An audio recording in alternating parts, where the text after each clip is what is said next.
They take risks to expose wrongdoing, fraud and abuse, but around the world, whistleblowers face government retaliation. Are whistleblowers criminals who leak sensitive state secrets and deserve to face persecution? Or are they heroes of transparency who deserve protection?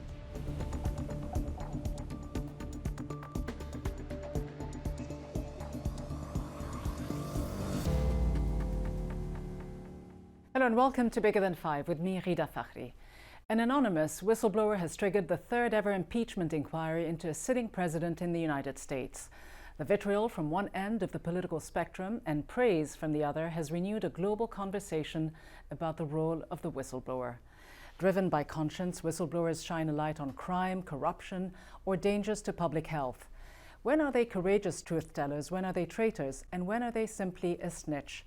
More countries are working to codify the answers to these questions. The European Parliament passed a directive in October to prevent retaliation against whistleblowers. The law will take effect in 2021. Ukraine, Australia, Lebanon and Tunisia also passed whistleblower protection laws this year. But many countries fare far worse. Leaking can be deadly.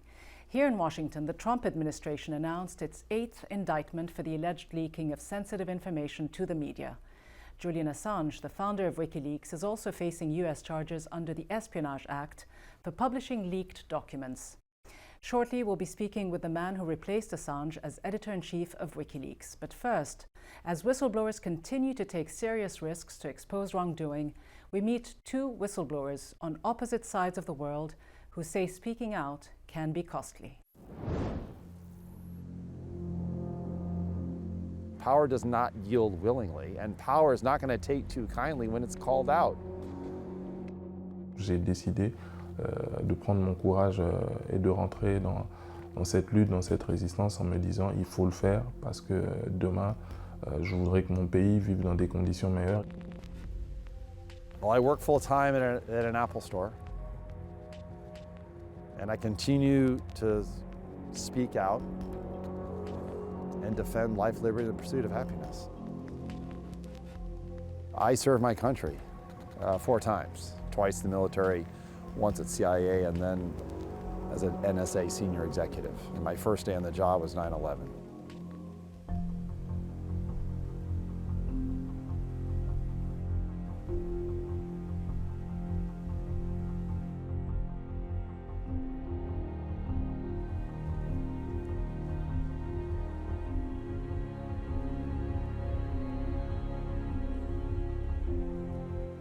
I was able to prevail. It was almost like David and Goliath, but at an enormous cost.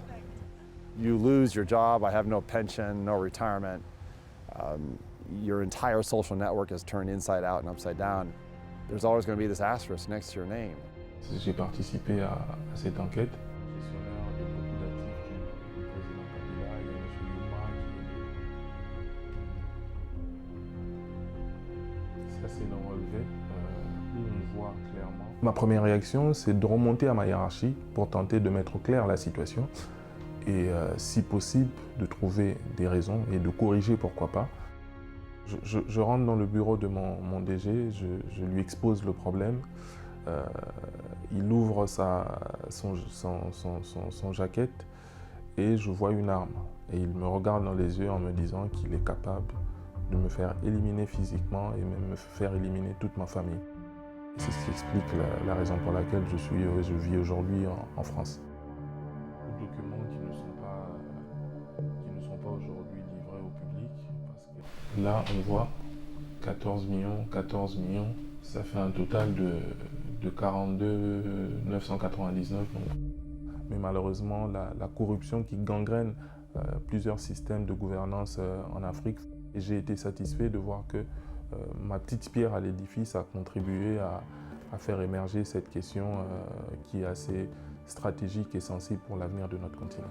We would know about a whole lot of things in terms of abuse of power and violations of law and wrongdoing and threats to public safety and health and fraud, waste, and abuse. It wasn't for whistleblowers. We're sort of the last of the indications and warning in any civil society.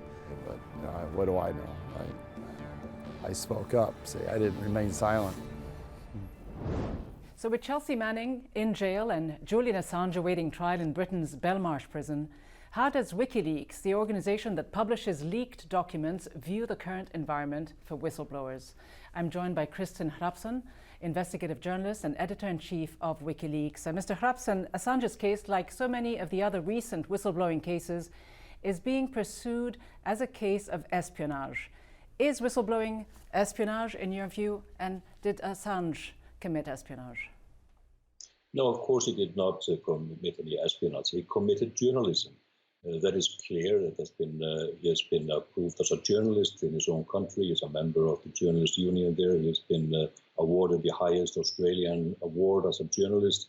It is even in documents that have been leaked from US intelligence admitted that Wikileaks is a journalistic organization and Julian Assange a journalist. So it's absurd. It isn't a clear-cut case, is it? The Committee to Protect Journalists says it does not consider Assange a journalist.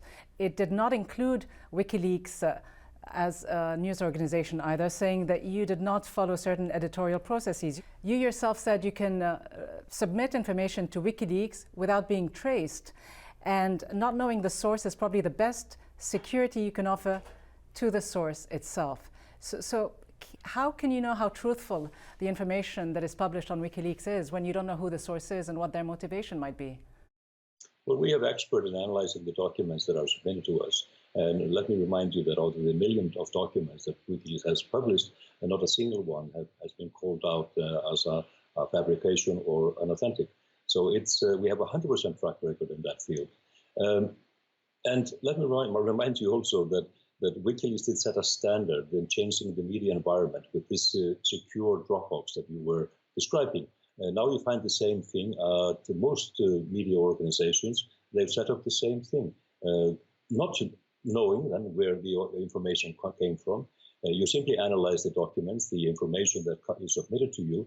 You're a passive recipient, and you do an editorial evaluation and publish the documents, and either just by yourself on the website of Wikileaks or in coordination with the mainstream media, as we have done repeatedly throughout the years.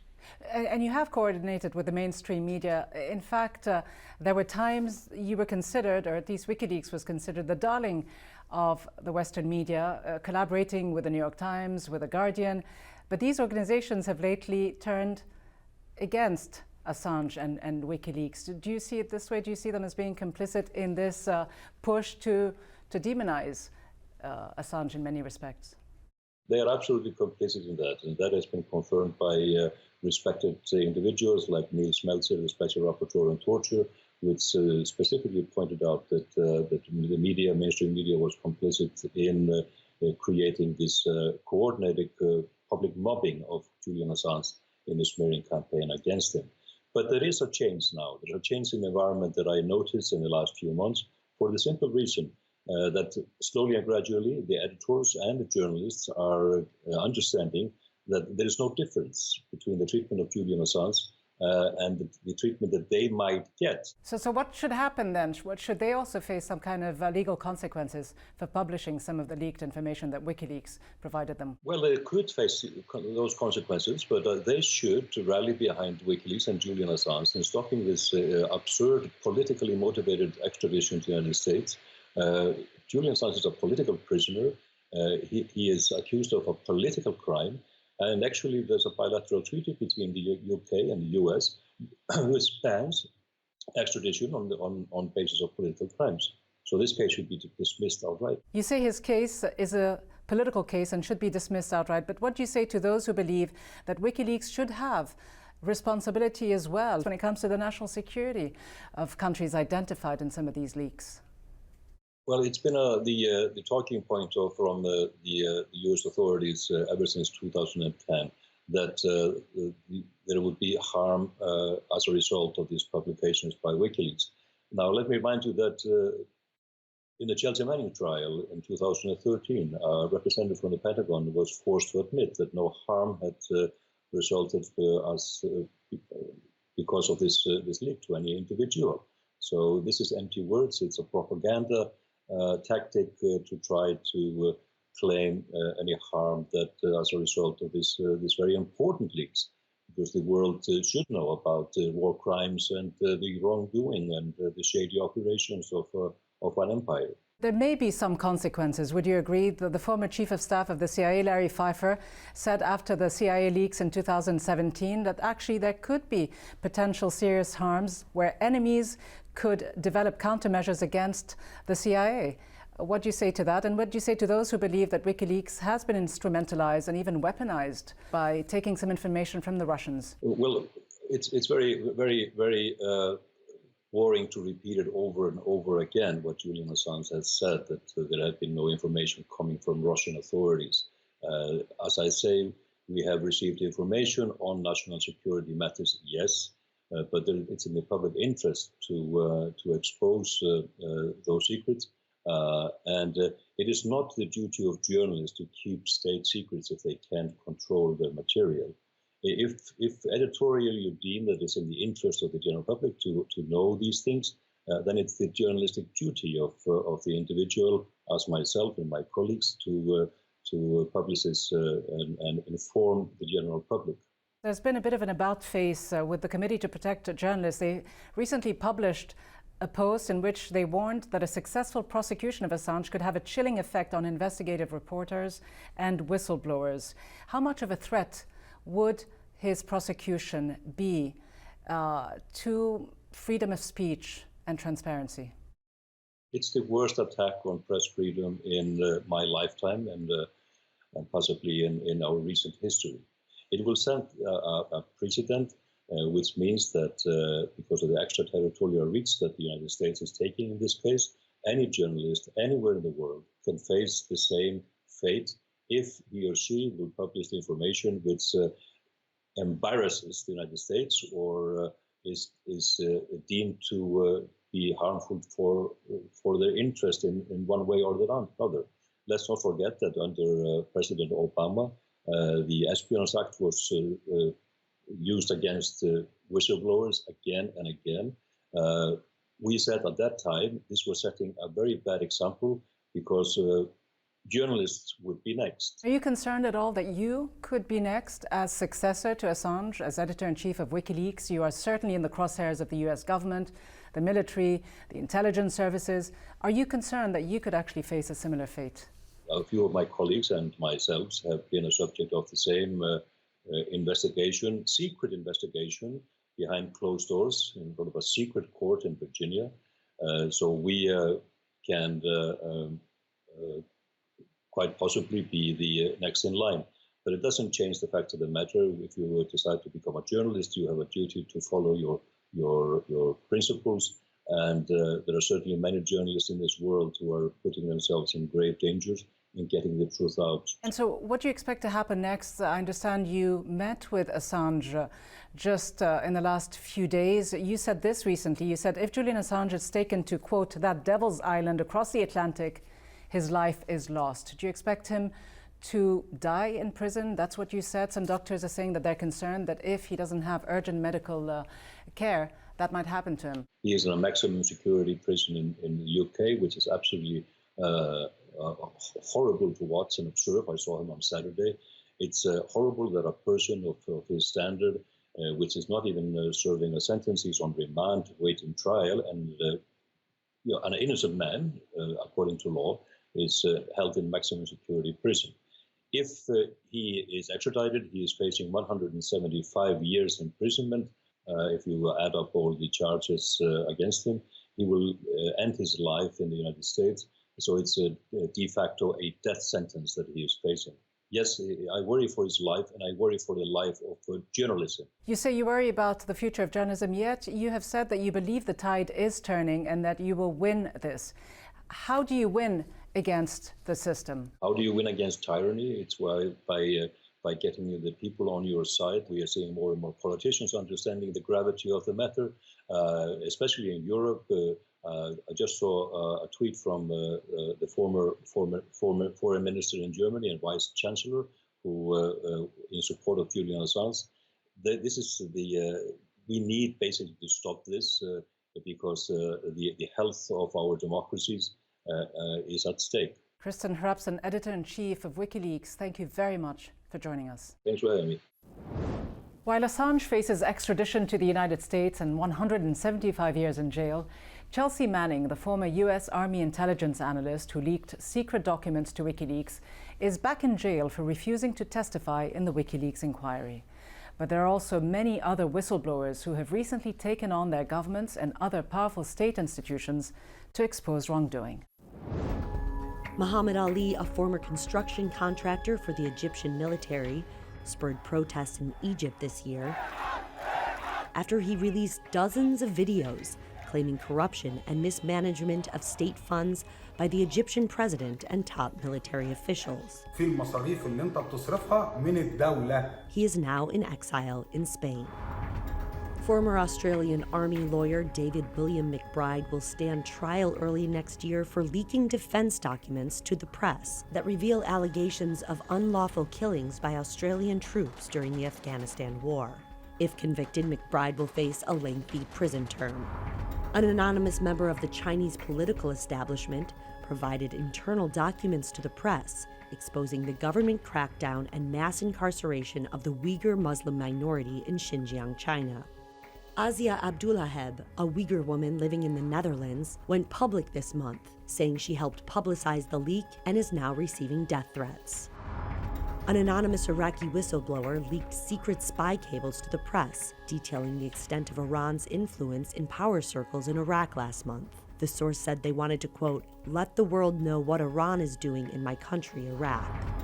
Reality Winner, a former U.S. National Security Agency translator, is serving 5 years in a Texas prison, the longest sentence ever imposed by a federal court for an unauthorized disclosure to the media. She pled guilty to giving The Intercept classified information showing Russian meddling in the 2016 presidential election. She was prosecuted under the Espionage Act. So then, how valuable are whistleblowers to civil society? What protections do they need, and when do they just take it a little too far? To discuss, I'm joined by Charles Stimson, Senior Legal Fellow and Manager of the National Security Law Program at the Heritage Foundation, and Stephen Kohn, whistleblower attorney and author of the new Whistleblowers Handbook. Welcome to you both. Stephen Kohn, you've been representing for the past 35 years whistleblowers. You've also been involved in drafting key protection legislation for whistleblowers. When you compare the state of whistleblowers here in the United States to the rest of the world, particularly Europe, how does it compare? There's no comparison. Europe is terrible on whistleblower laws. Outside of Europe, it gets worse. But the most interesting thing is that our whistleblower laws, U.S. laws, can be used transnationally. International whistleblowers have received millions in awards. Our laws cover things like the Foreign Corrupt Practices Act, international bribery, money laundering, tax evasion, fraud and commodity extraction. So our recommendation is use the U.S. laws, anonymity, confidentiality, monetary rewards, and stay away from European or non-U.S. laws. Is the U.S. allowing enough of that leeway for potential whistleblowers? Well, the United States has passed some of the most advanced, sophisticated whistleblower laws ever. They permit anonymous and confidential filings, and they set up a safe channel, exactly what's being discussed here, a way that a whistleblower can give information to the appropriate authorities, trigger a major investigation, and the whistleblower can be rewarded if their information is accurate and leads to successful sanction. And this has had just dramatic effects. Whistleblowers are now the #1 source of all fraud detection in the United States. And around the world, apparently, 1/3 of foreign bribery cases were the result of a whistleblower. Charles Stimson, is it surprising that it was only until 2012, under the Obama administration, that certain laws were put in place to protect intelligence community whistleblowers? And ironically, it was also under the Obama administration that the biggest number of whistleblowers within that intelligence community were actually prosecuted. Well, I don't think it's surprising, because I think the intelligence community tries to think they can protect themselves and police themselves. And so they had systems in place before the laws were passed that, in theory, allowed whistleblowers to disgorge information that they thought they needed to disgorge. But think about it.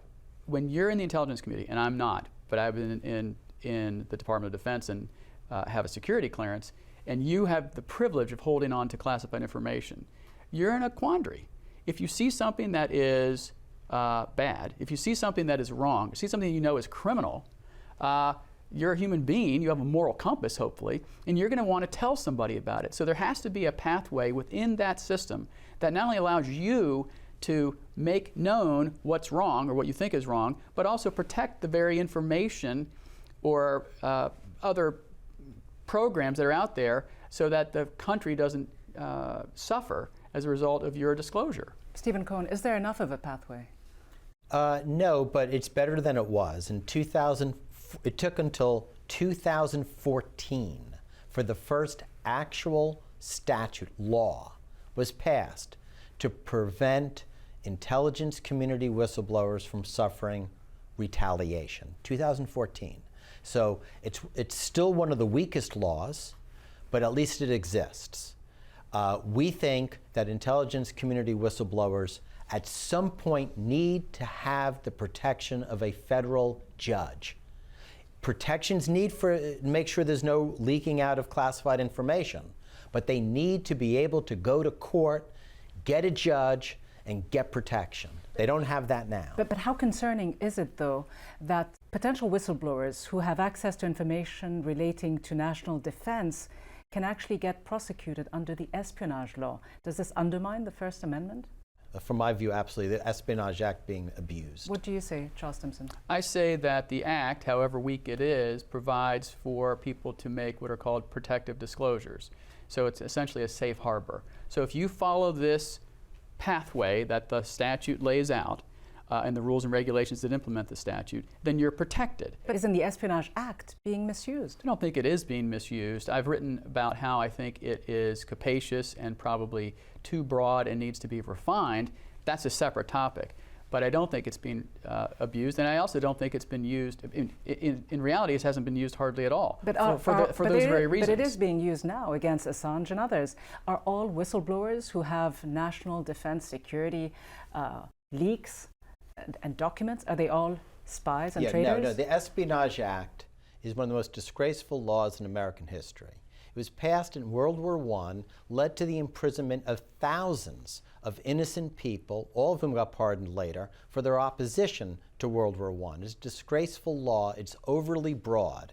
There are other laws that prevent the disclosure of classified or secret information that are far more narrow. The Espionage Act should never be used in a whistleblower case. In fact, maybe amended, maybe repealed, but it's an archaic law from the First World War that has no place in American democracy. An archaic law, Charles Stimson, do you agree that the United States may be moving backwards when you look at the way the rest of the world seems to be moving in protecting whistleblower rights? Well, I'm not an expert on what the rest of the world is doing, but I can say with respect to the espionage law and with respect to holding people to account who don't follow the protected disclosure path, it's entirely appropriate for people to want to rat out people who do bad things in the government, who want to tell about bad things that are happening. But it's entirely on them to follow the protected disclosure path. And if they step off that path, unless and until Congress changes that path, they have their fate in their own hands. So if they want to step off the safe harbor pathway, they're putting themselves at risk of being prosecuted. And I just want to say one thing.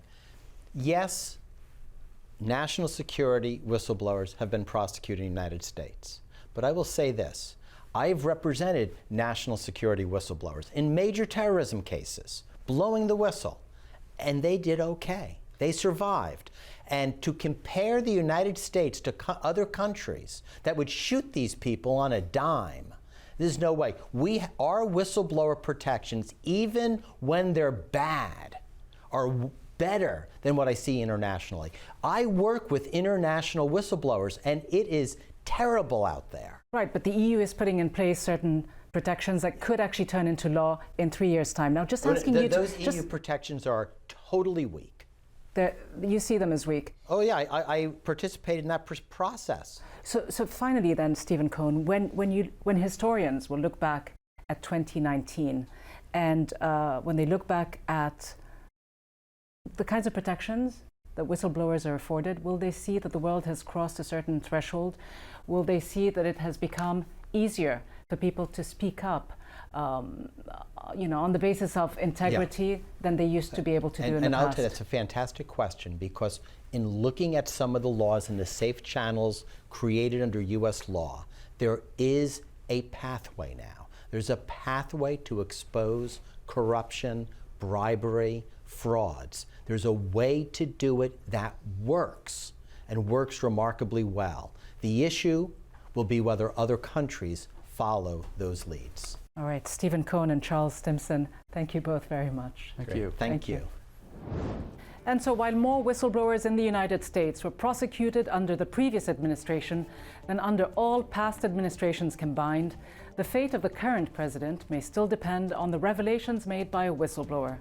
Whatever happens next here in the US Congress, it is clear that blowing the whistle, despite the legal consequences, will continue to echo even more loudly across different parts of the world. From me, Ghida Fakhry, and all the team here in Washington, thanks for watching. We'll see you next time.